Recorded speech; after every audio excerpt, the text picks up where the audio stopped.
might have tried real hard, but not got very far. You've realized how hard it is to sing and play a guitar. But I'm gonna try and give you all some useful tips, but I can't promise to make you all famous and rich. How's it going, folks? This is where you know about another lesson today, and something a little bit different. I'm going to give you sort of a few tips on singing and playing the guitar at the same time. I frequently get asked about that. How would you sing and play? I know a lot of people find it difficult to start off with, including me when I first started out. So I'm going to give you a few sort of useful tips, I think, that sort of got me on my way. I must point out that this isn't a singing lesson. I've never had a singing lesson in my life, so we're not talking about breathing technique or anything like that. If you want to learn about that, obviously go and get a proper singing lesson. But this is all about coordination and playing the guitar and singing at the same time. I'm also going to throw it open if anyone's got any useful comments that they want to, add some tips in the comments as well. So I'm talking about constructive comments, if anyone's got any tips of how they started out that I haven't covered in this lesson. But I'm going to sort of break things down, like I say, and show you how I went about it. So I hope you enjoy this lesson. Also, hope you enjoyed my little pen song at the beginning there. So there you go. Right, so thanks for the continued support. Thanks everyone who's subscribed and continues to do so. Now, if you are subscribed and you haven't done already, please hit that little notification bell that's somewhere down there so you get notified every time I post a video up. You can keep up to date. The Patreon thing, sorry to keep banging on about it, but if you want the chords, lyrics and strumming patterns, technique lessons, some exclusive videos up there, to coincide with the usual stuff that I do. So the easiest way, I'll put a link in the comments, also a link in the description. Go and click that link, sign up for as little as a couple of quid a month or however much you want to pledge, and you get access to all that. And there is a lot of stuff up there now, so you're certainly going to get your money's worth. So there we go, what you're waiting for. If you don't want to do that and you want to show some appreciation, I've got a new feature which is like a super thanks link that's under the video there. You can click on that and make a small donation. Again, very much appreciated. Please give me a like on social media if you will. So I'm Wayne R Guitar on Facebook, Twitter, Instagram, and now also TikTok. As you always say, I'm trying to get down with the kids. Anyway, that's enough of me rambling. Let's get to it. Okay, so tips and singing, playing the guitar at the same time, which is not easy to start off with, and some people I appreciate might give it a go, think, oh, singing and playing the guitar is not for me, it's too difficult. But with some simple tips that I'm going to give you, I think, putting enough hours in, enough practice, I think anyone within reason can get sort of a song down, even if it's a basic song. And talking about basic songs, I think it's good to start off, first of all, with a song that's probably got the same chord progression all the way through, okay? You don't want to be taking a big song on, for example, like Bohemian Rhapsody, that's got a load of key changes, chord changes, something like that's going to be way too difficult. So you just want to start off simple.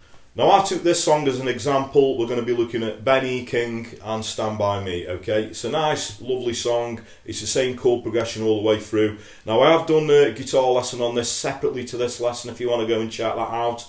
But basically the chords with the capo on the 2nd fret are going to be a G for 2 bars, an E minor for 2 bars, a C for 1 bar, and a D for a bar, okay? And then we go back to the G for 2 bars. That cycle goes around again. But the great thing is it's the same chord progression all the way through. So once you've practiced playing that song, we haven't got to worry about loads of chord changes.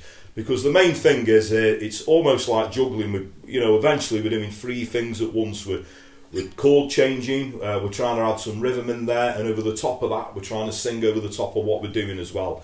But with enough practice, I think anybody could do this, okay?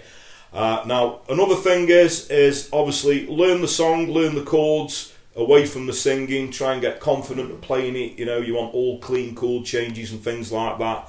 That's the first tip. Obviously, get the song down. No matter how simple it is, how advanced you are in playing, make sure you've got all the chord changes nailed and all the smooth chord changes, okay? Strumming can come a little bit later. I'll show you a tip on that in a minute of how to start off. But obviously, practice playing along with the song. Make sure you've got all the chord changes and everything nailed. And strumming just at a basic level, maybe just some up and down strokes. Maybe you could try a little bit of a strumming pattern, just playing along with the song. Now, a great song to play along with. I know the Ben E. King version's a lot more orchestral, I think. It's driven by, mainly a bass line. But there's a great sort of John Lennon version of this, Stand By Me, if you want to go and check that one out. That's the one that I, sort of learned how to play, and I think it works really well. Like I say, and it's the same chord progression all the way through. So once you've learnt the chords, you know what I mean, then maybe get the lyrics to the song and have a go, put the audio on and have a go at singing along with the song. Try and get all the lyrics nailed, you know what I mean, remember the words that you're singing and stuff like that, and get comfortable singing along with the song, okay? And then, once you're going to put that, obviously, with your chord changes. Now, this is how I started off when I started, playing and singing, and again, it's all coordination, put everything together. But once you've got the chords down, you're comfortable with the chords, I think it's good to start off, just doing single strums on the chords, and you just, as we change the chords, trying to sing in time with all the chord changes. So what we get is, when the night has come and the land is dark and the moon is the only light we'll see. Okay, you probably heard my foot tapping there as well. It's good to either tap your foot, or if you struggle doing that, maybe play along to a metronome just to give you the timing. So obviously, tip number one is obviously just with the single strums. When the night has come and the land is dark and the moon is the only light we'll see. Okay, and try and play all the way through the song like that. It will take you a while, but obviously we're keeping things simple. We're not thinking about the strumming. All we're really thinking about is singing over the top of the chord changes, okay? Once you're comfortable doing that, let's fill the gaps in. Let's, fill all the bars out with just downstrokes. So what we get is, when the night has come and the land is dark and the moon is the only light we'll see. Okay, and just go around. It will take you a while, but obviously it's feeling a bit more solid now. Feeling it's sounding a little bit more like the song. Okay, once you're comfortable with that, then we can start bringing some upstrokes in. We're doing the 1 and 2 and 3 and 4 and. When the night has come and the land is dark and the moon is the only light we'll see. Okay, and that's getting it to quite a good level. Now, like I say, it's not as easy as I'm making out. It will take a lot of time. Obviously, get it nailed with just the single strums to start off with. And another thing, if you sort of struggle with pitch as well, if you find that really high, is just take the capo off. Maybe if you can't sing that high, sing it in sort of what we call the standard key without the capo. When the night has come and the land is dark. Don't be scared of using the capo to your advantage. It doesn't have to be in key with the original song. Loads of people change the pitch of songs. I do a lot in my gigs. Because what you got to respect is everybody's got a different voice. I've got pretty, like a low voice. Male and female tend to, females generally sing a lot higher. So, don't be scared of using a capo and taking a song out and just finding a key where you're comfortable in singing. A good thing is maybe just humming and trying to find the pitch. And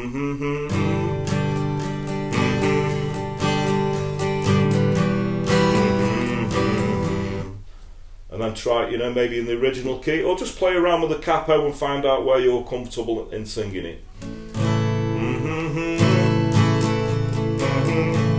And just try and get the pitch of those chords. Try and get, and like I say, don't be scared of using the capo. Okay, and try that with a few different songs. One of the first songs that I learnt to play and sing was Wonderwall. It's a little bit more, difficult than this one because there's a few more different sections in the song. It's not the same chord progression all the way through. But I can remember doing exactly the same thing, stripping it down to single strums on the chords, Today was gonna be the day that we're gonna throw it back to you. By now you should have somehow realised what you gotta do. I don't believe that anybody feels the way I do about you now. Okay, and obviously, you know, it takes quite a few years of practice, and it is all down to practice. The more hours you can put into this, learning the right way, really breaking things down, and before long you'll have a few songs that you can sing and play. When you get a lot more advanced, and then you can start obviously adding the strumming patterns in and everything, you know, when you get a lot more comfortable of connecting everything together. So, today is gonna be the day that we're gonna throw it back to you. Okay, so once you get comfortable, you know, singing and playing at a basic level, another tip is maybe try singing through a microphone. Not a lot of people try that, but if you sing through it, you know, you can put a microphone through. A lot of acoustic amps these days, they sound great. Now, adding a little bit of reverb on the voice can really sort of give you confidence as well. You know, it sounds great through a PA and a microphone, and like I say, a little tiny bit of reverb on your voice just to give it a little bit of ambience. And once you're comfortable doing that, obviously get out there, because singing is all about confidence as well. You know, maybe get out and do a couple of open mic nights or something like that. And good luck with everything, and I hope this lesson's been useful. Okay, so thanks very much for watching, everybody. Like I say, I hope you all found that useful. I have done a lesson like this before, sort of wanting to do sort of a new sort of updated lesson, because it's one of the questions I get frequently asked is, how do you sing and play guitar? And like I said in the intro, I've never had a singing lesson in my life, so I can't give you any tips on singing and breathing and projecting your voice and stuff like that. I'm probably doing a lot of things wrong in that respect. But I know it's all about coordination, and a lot of it is confidence as well on the guitar, you know, when you try and put everything together. But stripping things down, as I explained in the lesson, is a good way to go about it, and that's how I started out, and it really helped me. So I hope those tips are useful to you. Now, if there's anything I haven't really covered and I should have mentioned, obviously, like I say, I've thrown this lesson open to some constructive comments. So obviously comment below the video. I want you to be comments to help people out, you know, with singing and stuff like that. I know some people can pick up guitar up and sing, you know, straight off the bat really naturally, but there is a lot of people who can't, so let's think of those guys, and like I say, I want some really useful comments if you would. So thanks very much for watching. There we go.